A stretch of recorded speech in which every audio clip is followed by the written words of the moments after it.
माझे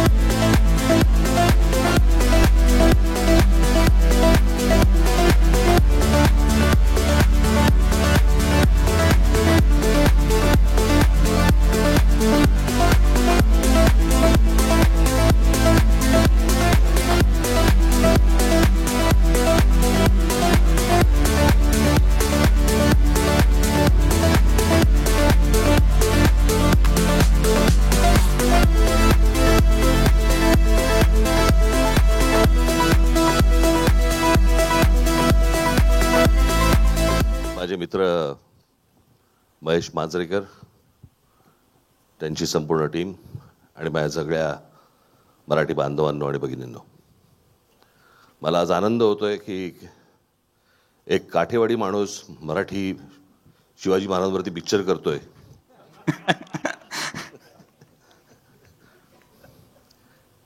खरं तर मी ट्रेलर बघताना मला सुचत होतं की महेश कोठारेंना सांगितलं पाहिजे खरं तर झपाटलेला 2 हा चित्रपट महेश मांजरेकर वरती काढावा त्यांनी. खरंच झपाटलेला आहे तो. म्हणजे तो कधीही भेटला तरी पण कोणत्या ना कुठच्या चित्रपटाच्या स्टोरीबद्दल बरं एक वेगळाच विचार घेऊन येतो. मागे तो कुठला चित्रपट आपला वेडात मराठे वीर दौडले साथ, जे पाहतो ते भव्य पाहतो. दोघेही ज्या गोष्टी पाहतो त्या भव्य पाहतो.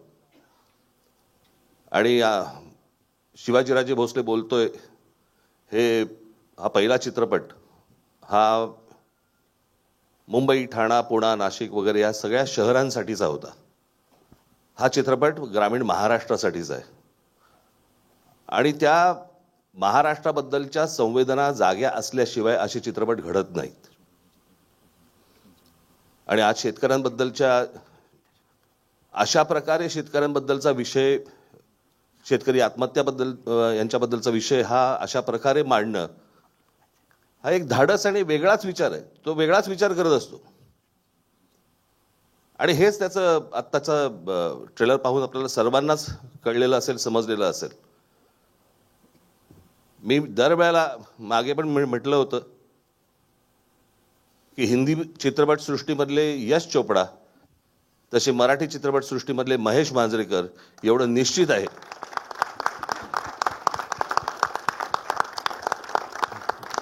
आणि याही चित्रपटाला मला असं वाटतं महाराष्ट्र प्रचंड उचलून धरेल अशी मला पूर्णपणे खात्री आहे. शिवाजी महाराजांवरती अनेक चित्रपट आले, लोकांनी आजपर्यंत उचलून धरले, परंतु ते खरंच शिवाजी महाराजांवरचे ऐतिहासिक चित्रपट होते जे मराठीमध्ये आले.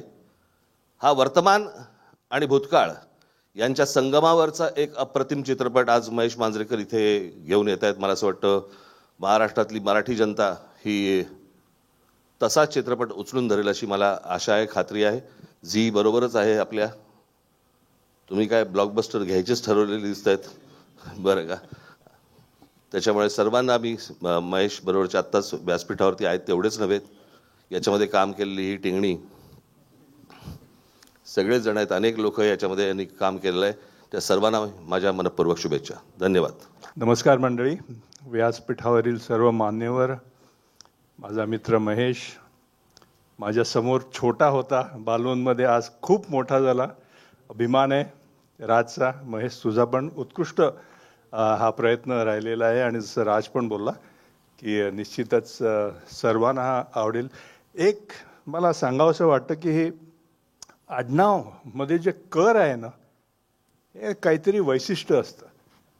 तुम्ही मांजरेकर, विजय मांजरेकर म्हणा, वाडेकर म्हणा, सोलकर म्हणा, गावस्कर म्हणा, वेंगसरकर म्हणा, इकडे भालजी पेंढारकर म्हणा, मंगेशकर, पाटेकर, तेंडुलकर सगळे, आणि मांजरेकर. हे करमध्ये काय आहे मला कळत नाही. पण हे करनी काहीतरी कर, सारखं काहीतरी करत राहा आणि आम्हाला असा आनंद देत राहा असंच मी म्हणेल. सर्व जे कलाकार आहेत त्यांचं सुद्धा मी अभिनंदन करतो. फार उत्कृष्ट काम झालेलं आहे. छोटी पण खूपच गोड दिसलेली आहे. सो मला खात्री आहे की हा उत्कृष्ट चित्रपट खूप खूप गाजेल. थँक्यू. धन्यवाद. धन्यवाद संदीप सर. महेश सरांबरोबर मला कोणाला सगळ्यांनाच त्यांच्याबरोबर काम करायचं असतं आणि मला ती संधी त्यांनी दिली आणि हा विश्वास माझ्यावर ठेवला. त्याच्यामुळे मी सर आय लव्ह यू आणि थँक्यू सो मच.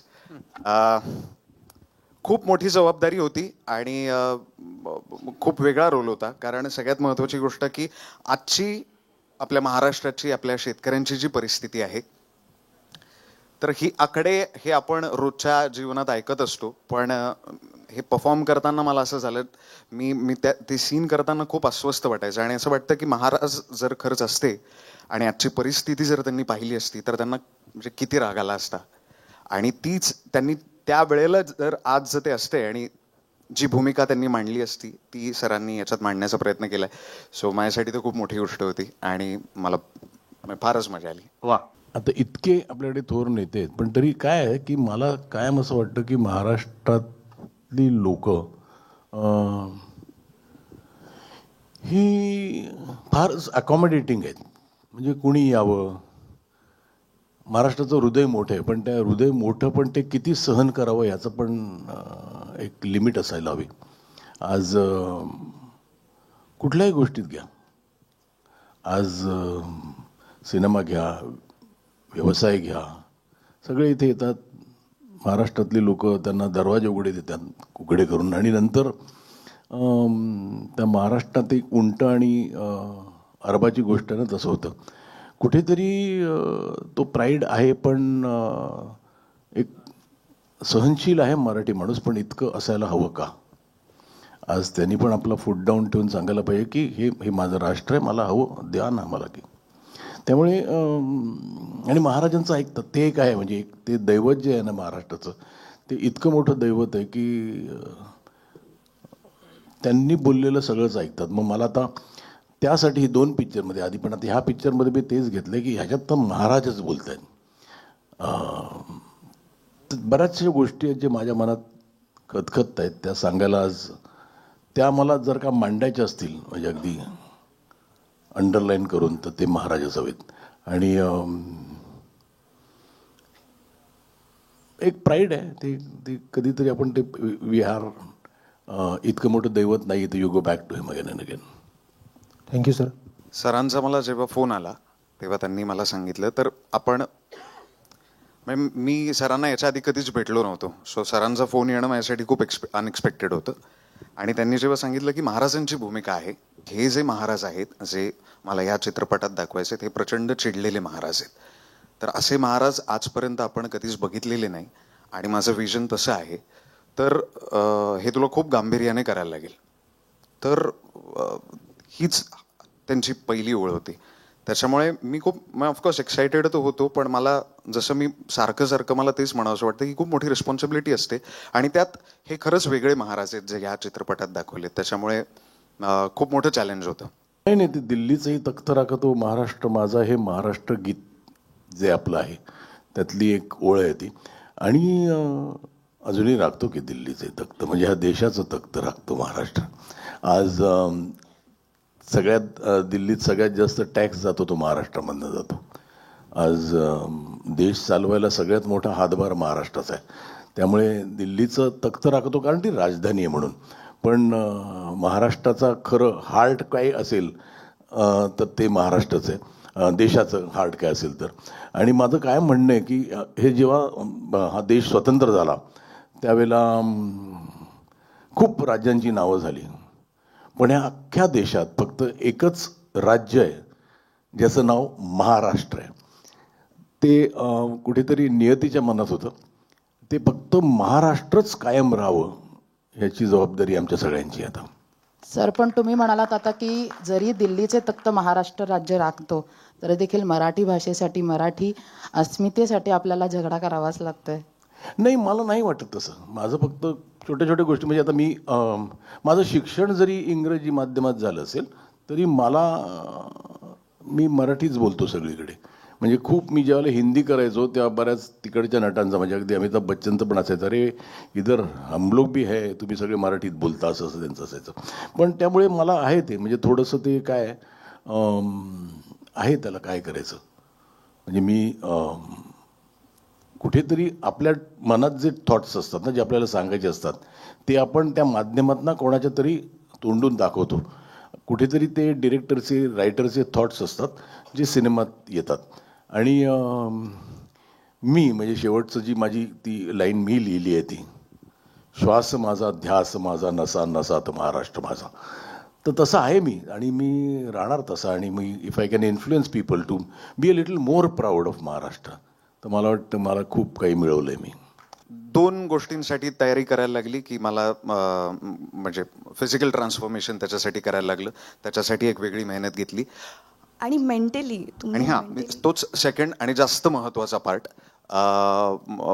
मी सरांना जेव्हा भेटलो तेव्हा त्या स्क्रिप्टमध्ये सरांनी जे लिहिलं आहे, मला इतर कुठलीच वेगळी तयारी करण्याची गरज पडली नाही, कारण मी पूर्ण त्यांना सरेंडर केलं होतं आणि हे त्यांचं विजन होतं. त्याच्यामुळे त्यांनी लिहिलेल्या प्रत्येक शब्दावर खूप व्यवस्थित विश्वास ठेवून, कारण जेव्हा आपण ते वाचतो त्यावेळेला ते आपल्याला खूप रिलेट होतं, त्याच्यामुळे त्या शब्दांवर विश्वास ठेवून, त्यांच्यावर विश्वास ठेवून मी ते डिलिव्हर केलं. त्याच्यामुळे मेंटली मी ज्या वेळेला तो सीन वाचायचो तर अशा बऱ्याच वेळेला मला स्वतःला झालं की त्याच्यात जे लिहिलेले वाक्य होते ते वाक्य पहिल्यांदा वाचताना मलाच खूप भरून यायचं आणि मलाच खूप त्याचा त्रास होत होता. त्याच्यामुळे मला कळत होतं की हे आता आपल्याला सगळ्यांना, मला आत्ता जसं फील झालं ते फील होण्यासाठी किती ताकदीने डिलिव्हर केलं पाहिजे, ही त्याची तयारी होती. पण सर होते. पिक्चर म्हणजे हा पिक्चर असा काही करता आलं होतं की पार्ट 2 करायचा आहे. जसं मी मगाशी सांगितलं ना, ह्या मुलांसाठी लिहिलेला पिक्चर. म्हणजे मी थोडासा सेल्फिश झालो की हा मुलांचा पुढचा पिक्चर माझा हवा आहे, कारण यांची कामं बघून मी खूप इम्प्रेस झालो होतो. तर येत गेला तो सिनेमा. म्हणजे ज्यावेळेला आणि पहिला पार्ट हा वेगळा होता, त्याच्यात काही खूपच इम्पॉर्टंट इश्यूज मी हाताळलेले. पण हा एक वेगळा विषय हाताळला आहे मी, कारण हा इश्यू हा मला खूप वर्षापासून त्रास देत होता की इट इज पथेटिक. म्हणजे जवळजवळ 1,20,000पेक्षा जास्त शेतकऱ्यांनी आत्महत्या केली आत्तापर्यंत. म्हणजे इमॅजिन करा की शिवाजी पार्क भरून जाईल एवढी लोकांनी आत्महत्या केली, आणि विच इज शॉकिंग. बरं, आणि काही काही गोष्टी त्यातल्या ऐकल्या ना तर अगदी फालतू कारणासाठी, अगदी मुलाला युनिफॉर्म नाही आणला म्हणून, आणू शकला नाही म्हणून आत्महत्या. जी पहिली आत्महत्या त्याच्यात तर एका शेतकऱ्याने आपल्या 3 मुलांचं त्यांनाच भजीत विष ठेवून ठेवली आत्महत्या. तर ते इतकं काय आहे की आपल्याला, तर ते थोडासा त्रास द्यायला लागला. त्यामुळे हा विषय महाराष्ट्राच्या कानाकोपऱ्यात पोचावायची इच्छा होती, आणि तो पोचवायला एक आवाज जगात त्यापेक्षा मोठा आवाज नाही आहे या जगात. म्हणजे मी महाराष्ट्रात म्हणत नाही. इतकी पॉवर कुठली एका व्यक्तीमध्ये असेल ना तर ती फक्त शिवाजी महाराजांमध्ये. नाही, पण माझा प्रश्न असा आहे की महाराज आपल्याला इथे दुसऱ्या फॉर्ममध्ये दिसतात. तुम्ही म्हणालात की यावेळेस जे महाराज आहेत ते खूप रागीट आहेत, तर त्यामागची कल्पना आणि थॉट कसा होता? नाही, मी तोच विचार केला की आजच्या परिस्थितीत म्हणजे महाराजांचं त्यांच्या राज्यावर किंवा महाराष्ट्रावर जे प्रेम होतं, तर ते महाराज जर आजच्या काळात आले तर ते किती चिडतील, हा एक थॉट आला. आणि ती जी परिस्थिती बघून ती चीड आहे ती मला लिखाणात आली. आणि जी मला माहिती आहे की पहिल्या काही 1-2 सीनला सिद्धार्थला असं वाटायचं की थोडा सिरियस सीन आहे, इमोशनल आहे, आपण कसं करूया. मी म्हटलं राग हा फिक्स ठेवू, कारण तो राग ठेवला, त्या रागात बोललेले माणूस पण इमोशनली तुम्हाला अट्रॅक्ट करू शकतो. त्यामुळे ह्या परिस्थितीकडे बघून जी महाराजांची रिॲक्शन आहे ती या सिनेमात आहे. धन्यवाद सर. नाही, मी आता ठरवलं की सगळे पिक्चर मी मराठीत करून नंतर हिंदीत करून डब करणार, कारण आपण फक्त तो जो कॉन्फिडन्स आहे ना साऊथच्या लोकांमध्ये, तो आपल्यात का नाही. आपल्याकडे चांगले मेकर आहेत, आपल्याकडे चांगले सब्जेक्ट्स आहेत, कुठेतरी आपण पाठी राहतोय का. म्हणजे जसं मी एक्झाम्पल देतो कन्नड सिनेमाचा. कन्नड सिनेमा हा आपल्यासारखाच होता, त्यांची कर्नाटकमध्ये परिस्थिती मराठीसारखीच होती, आणि तिकडे तमिळची आणि तेलुगूची दादागिरी चालायची. पण तिकडे कुठल्या तरी एका सद्गृहस्थाला असं विचार आला की आपण एक पिक्चर करूया खर्च करून. तेव्हा त्यांनी KGF बनवला, मग कुठेतरी कंटारा बनवला, आणि आज प्रूव्ह झालंय की तुम्ही चांगला द्या, तुम्ही हिंदीच्या तोडीचा पिक्चर द्या, आपण सगळ्यांना पळवू शकतो म्हणजे बाहेर नाही, आपल्याबरोबर चला आमच्यावर पळा. आपल्याला कुठल्याही सिनेमाचं स्वागत आहे इथे, पण मराठी सिनेमा मागे पडता कामा नये. आणला इथे मराठी माणसाने मराठी सिनेमा रे ह्या देशात, आणि आपण का मागे? आपले म्हणजे शांताराम घ्या, भालजी पेंढारकर घ्या, परांजपे घ्या, हे मोठे मोठे डिरेक्टर झाले, आणि आता आपण का म्हणजे बरं टॅलेंट नाही आहे का? खूप टॅलेंट आहे. बरं व्यवस्थित मार्केट केलं तर पिक्चर चालत नाही का? चालतो की. तर आपण थोडं म्हणजे आज कंटाराने तशी चपराक मारली ना, 10 दिवसात जवळजवळ 450 कोटी रुपये धंदा केले त्यांनी. कुठेतरी हा कन्नडा सिनेमा, पण मी त्या दिवसाची वाट बघतो जेव्हा एक मराठी सिनेमा 450 कोटी करेल, आणि करेल तो. म्हणजे फक्त कोणतरी आणि ह्या माझं नशीब चांगलं आहे की मला खूप चांगले प्रोड्युसर मिळाले, ज्यांनी हा विचार केला नाही की अरे मराठी सिनेमा रिकव्हरी कशी करायची, काय कशी करायची. मी त्यांना जेव्हा सांगितलं की हा पिक्चर असा असा करायचा, बजेट मोठा आहे, दे डिडंट बॉदर की हा आपण रिकवर कसा करूया. त्यांचं पण काय म्हणतात त्याला पॅशन माझ्या इतकंच होतं की आपण एक सिनेमा चांगला करूया, त्याला जी गरज आहे तेवढं बजेट देऊया. आणि मला वाटतं की असे निर्माते आले ना तर फार दिवस नाही, म्हणजे मला दाखवायची ताकद म्हणजे दाखवायची ताकद. कमाल आहे, हे दोघेही कमाल आहेत, म्हणजे गिफ्टेड आहेत. नॉर्मली काय असतं माहिती आहे ना, लहान मुलं खूप आगाऊप्रमाणे ना मोठ्या माणसांसारखी कामं करतात. हे मला म्हणजे असं त्या मुलांना असे चिमटे काढायचे वाटतात आपल्याला तरी. जोक म्हणून बोलतोय, पण त्यांचा बिचाऱ्यांचा दोष नसतो. तो डिरेक्टर पण त्यांना मोठ्या माणसासारखं काम डायलॉग बोलायला लावतो. तर मला तसं नको होतं, पण तरी छोट्या छोट्या गोष्टीच्या ही दोघं मुलं काढतात ना, त्या म्हणजे मी कधी कधी अचंबित होतो की अशा ट्रेंड ॲक्टरला करता येत नाही एवढे त्यांनी सुंदर एक्सप्रेशन काढल्या. महाराजांबद्दल मला वाटतं की त्यांना फार समजावं लागलं नाही, कारण त्या लाईन्सच अशा होत्या. म्हणजे सुरुवात या पिक्चरची अशी आहे की ही सिंहगडाचं महत्त्व सांगते, की सिंहगड हे कोंढाणा किल्ल्याला सिंहगड नाव का ठरलं. तर त्यांनी इतकं ब्रिलियंट केलं आहे ते तुम्ही बघाल तेव्हा कळेल की ह्यांना काही सांगायला लागत नाही. खूप गिफ्टेड आहेत, उगाच नाही नॅशनल अवॉर्ड मिळाला त्यांना. छान वाटलं महेश सर सोबत काम करायला. Okay, thank you so much.